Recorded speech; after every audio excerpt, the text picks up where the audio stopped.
vantaggio degli ospiti al 22esimo minuto. Appaiate a quota 4 punti, Nes Calcio 8 e Zio Mauro Maccarese cercano la scossa e soprattutto la seconda vittoria in Serie A.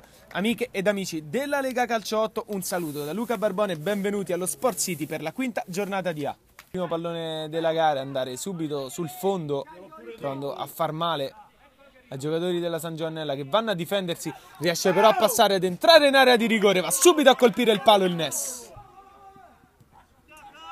Lippolis, lo stop del numero 20, buoni numeri di Lippolis che va a colpire un altro palo. Dir no, che non era fallo, e ora Zio Mauro Maccarese deve difendersi dall'attacco dei giocatori in maglia arancione con Lippolis che prende la mira dalla distanza. Molon ancora in caduta. Lippolis ha la palla sul mancino, Lippolis alla fine la sblocca lui, il numero 20. 1-0 Nes, era nell'area il gol e alla fine realizzano i padroni di casa.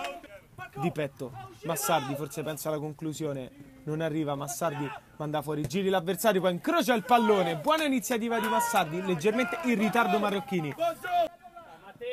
Dell'Anno prova a girarsi, va da Marrocchini che la rimette dentro. Dell'Anno, prima palla buona, fa subito gol, Matteo Dell'Anno, è 1-1.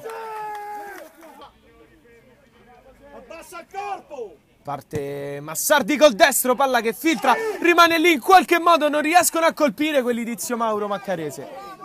Tutta quella distanza! Cosimi, palla deviata, la palla si infila in rete, Molon non può niente e torna avanti il Nes con Cosimi che trova il gol del 2-1 direttamente su punizione.